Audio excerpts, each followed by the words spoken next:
Hello and welcome to this episode of Healthy Shift Worker TV Business. So if you run a shift working organisation or perhaps you head up the health and safety department within a shift working organisation, then these episodes are going to be for you. And in this inaugural episode, I'm going to be talking about how to reduce sick leave and improve productivity whilst working 24/7. So my name is Audrey Starkey. I'm the founder of The Healthy Shift Worker, and I work with organisations, specifically shift working organisations and shift workers, to improve their overall health and well-being despite working irregular hours. So in today's episode, as I said, we're going to be talking about how to reduce the sick leave and increase productivity. And one of my big tips for this one is to actually ensure that your staff have sufficient opportunity to sleep. Because we know that if we haven't had sufficient sleep, then what happens is it actually weakens our immune system. Research has shown things like inflammatory cytokines start to increase if we've had too much or had not had enough sleep, and also other areas like natural killer cells, which are a really important part of our immune system, get a bit knocked down a little bit too, so they become quite depleted. Which is why making sure that your staff have sufficient opportunity to sleep is so key. Now, there was a study published in the Archives of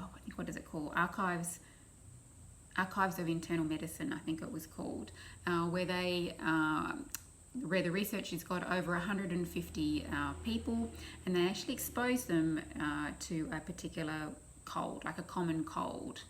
And they noticed from the results that out of those 150 people, for those that only got like less than 7 hours of sleep, that their chances of actually catching that common cold was increased by about 3 times than those that hadn't or had sufficient amount of sleep. So 3 times the increase is quite a substantial statistic.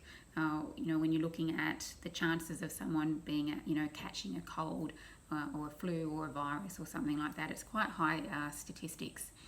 Now, the other area, of course, if we don't get enough sleep, workers, all of us, we tend to become, less focused, which means we're less productive. We're also more likely to make mistakes if we haven't had sufficient amount of sleep. We become agitated. We're also basically, not as nice to be around. So of course that can also affect the whole dynamics of a workplace.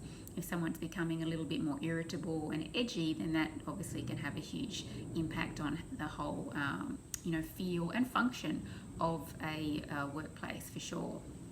So which is why, my number one key to reducing that sick leave and improving productivity for all shift working organisations is to find a way to make sure that your staff have sufficient opportunity to be able to sleep. And this can be done by obviously making sure that those quick turnaround shifts are at an absolute minimum, that they are they don't appear on any part of the roster if they don't have to, because I know that sometimes that can be 8 to 10 hour turnarounds, which is not very long for anybody to be able to recover by the time they get home. Another element of this as well is by reducing the multiple start and finish times within a roster as well, because it's very difficult for the human body to be able to recover based on our innate circadian rhythm, to be able to recover from various different types of start and finish times.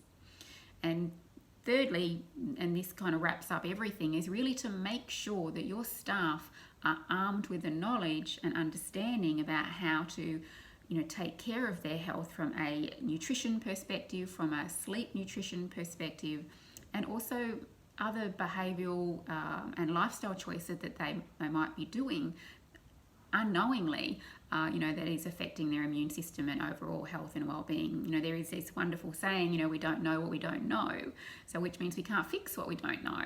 And if people don't have the awareness or the knowledge behind it, then they're not likely to be able to make the different choices and decisions. However, on the flip side, if you do arm them with that knowledge, then that empowers them to make different choices, and usually ones that are going to be in favour of their health and well-being. So there we go. That was the inaugural Healthy Shift Worker business video. I hope you found it interesting. Please feel free to reach out and contact me here via however way that you're watching this particular video, on LinkedIn, Facebook or Instagram.